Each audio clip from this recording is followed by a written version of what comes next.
事実になると思います。多くの国々からこういった投資がありますけれども、これはひとえに米国の税制があるからだと思います。ですので、こういった業務というものはこれからもどんどん進んでいくことを期待します。豊田氏ですけれども、私は彼に会ったこともありますし、彼は私の友人でもあります。ぜひとも彼によろしくお伝えしていただければと思います。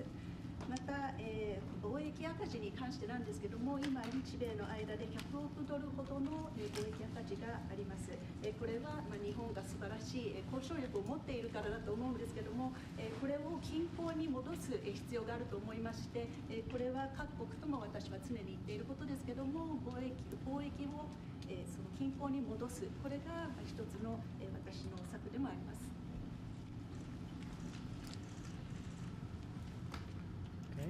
To what extent will you discuss North Korea today, sir? That'll always be a topic, especially with Japan. We will be discussing North Korea and many other things. We'll be spending pretty much the day, but that's always a topic. Mr. President, have you changed your mind about the sale of U.S. steel?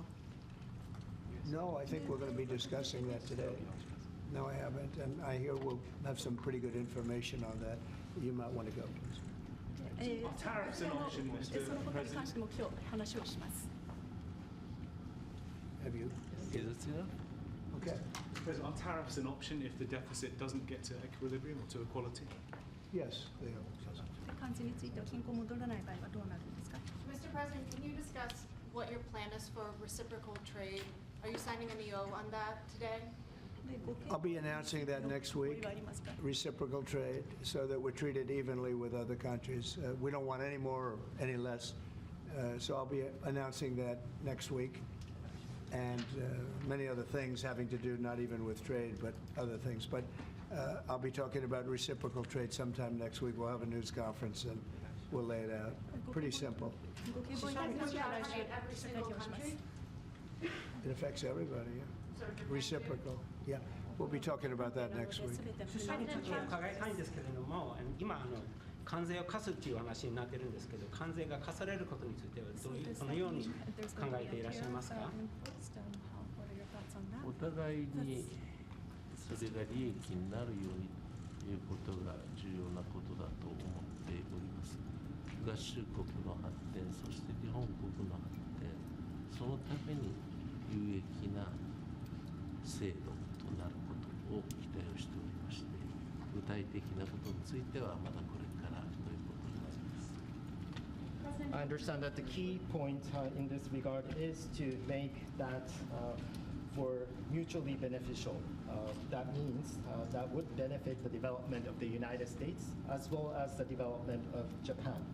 And I do hope that whatever measures and actions should meet this criteria, meaning that serving the interest of both countries. But as to specifics, I understand that we are going to have further discussion. Correct. Mr. President, are there any specific concessions that you will be asking for from Japan that you can share? We'll be having, I think it'll be very easy for Japan. We have a fantastic relationship. I don't think we'll have any problem whatsoever. They want fairness also. それはうまく進むと思います。日本は素晴らしいパートナーですし、彼らもことがスムーズに進むことを期待していると思います。これは双方にとってです。Mr. President, do you have a reaction to the new Time magazine cover that has Elon Musk sitting behind your Resolute desk? タイムマガジンにイーロン・マスクが大統領の机の後ろで座っている写真がありますけれども、それに関するコメントは何かありますか？ Is Time magazine still in business? I didn't even know that. まだタイムマガジンは廃刊じゃないんですか？ Elon is doing a great job. He's finding tremendous fraud and corruption and waste. You see it with the USAID, but you're going to see it even more so with other agencies and other parts of government. He's got a staff that's fantastic. He's wanted to be able to do this for a long time, and everybody else knew it was existent, but I think never so much when you look at USAID. That's a fraud. The whole thing is a fraud. Very little being put to good use. Every single line that I look at in terms of events and transactions is either corrupt or ridiculous. And we're going to be doing that throughout government, and I think we're going to be very close to balancing budgets for the first time in many years. I think we're going to be very close to, in addition to monies coming in from tariffs, et cetera, et cetera. But no, he's doing a very good job. I'm very happy with him. Will you put Elon Musk up on the podium for us to ask him some questions, Mr. President, at any point? Will you put Elon Musk up on the podium for us to ask him some questions? Oh, sure, he'll be. He's not shy. Elon's not shy. Any further deliberations on Gaza, sir? The timetable for a takeover?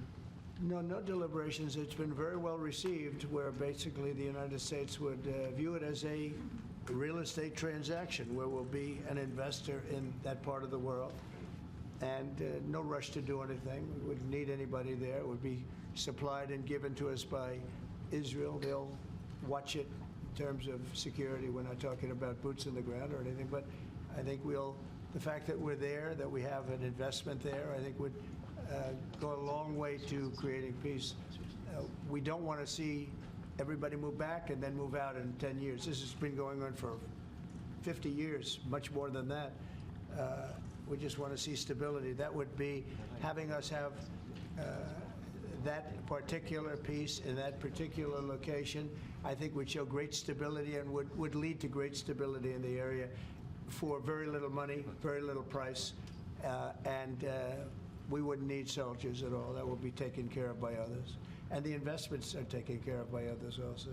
So for no investment, I mean virtually no investment whatsoever, it would bring stability to the area, and others can invest in it later on. But we're in no rush on it. There's absolutely no rush. President Trump, do you believe DeepSeek is a national security threat, and how do you plan to collaborate on AI initiatives? On where? DeepSeek, do you believe it's a national security threat? No, I think it's happening. I mean, it's a technology that's happening.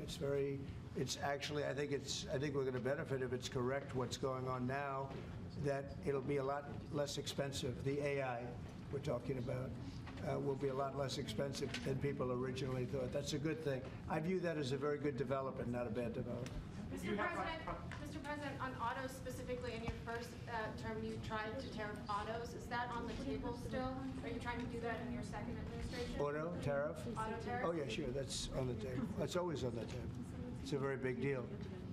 Because we are, we have cases where we don't supply autos and other countries do, and we have to equalize it. We have to stabilize it and equalize it. Will you have Vice President Vance meet with President Zelensky next week while he's in Europe?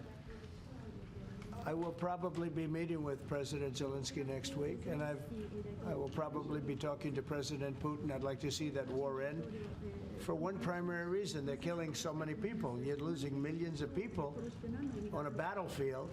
In this case, mostly the battlefield. You have 800,000 or 900,000 Russian soldiers are dead and very badly wounded, and the same thing with Ukraine. You have probably 700,000 with Ukraine. The numbers they gave are a little bit lower than that, but I believe those numbers aren't correct. I'd like to see it end just on a human basis.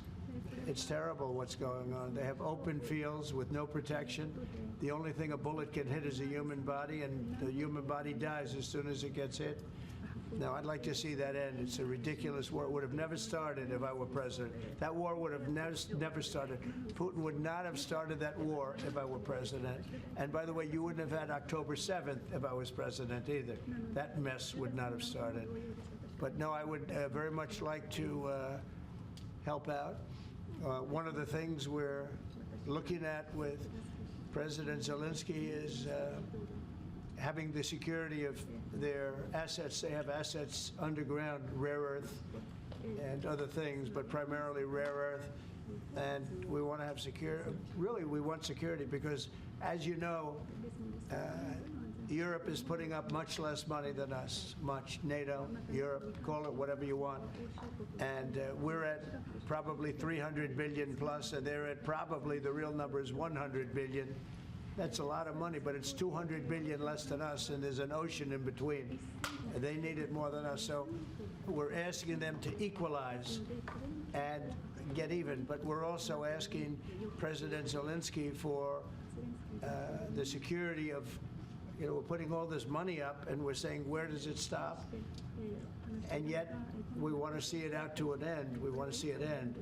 But we are going to be asking for the security, and we've already told him, of an equal amount of something where our money, I mean, the American taxpayers in for $300 billion. Biden never negotiated. He never told Europe to put in more money, and it got out of hand, just like NATO. NATO, we were paying almost 100% of NATO when I first came in. Everybody was taking advantage of the good old United States, but not anymore. So what, and now, if you speak to the Secretary General of NATO, who was very nice when he was here 2 weeks ago, he said what Trump did was amazing. He got everybody to pay. And to do that, you have to ask, and Biden never asked. So we're in for probably close to $200 billion more than Europe, and yet obviously it affects Europe much more than us. So we would like them to stay, to equalize. They have to go more. And from our standpoint, we do want security and all this money that we're putting up. And you're Okay? speaking with him next week, sir? Is that what you said? You're going to speak. He may meet next week, yeah, whenever he'd like. I'm here. I'm here. Could be Washington. Well, I'm not going there. It's, Are you planning to meet with President Putin, or are you just planning It a could phone be, call? it could be. We've always had a good relationship. President Putin and I have always had a good relationship. That's why it's so sad that it happened. This would have never happened if I were president. It's so sad to see it happen. So many dead people. By the way, so many cities are demolished. They're like, you talk about Gaza? Well, take a look at Ukraine. So many of those cities are demolition sites, demolished. So sad. Should have never happened. All those beautiful golden domes, but much more importantly, all those beautiful people are dead. And it should have never happened. Thank you very much, everybody. Thank you, Brad. Let's go, guys. Come on, guys. Hey, let's go. Thank you, guys. Let's exit. Thank you, guys. Let's go, guys. Out this way. Guys, let's go. Come on. Thank you. Let's go, guys. Let's go. Guys, let's go. Move, guys. Guys, let's go. Guys.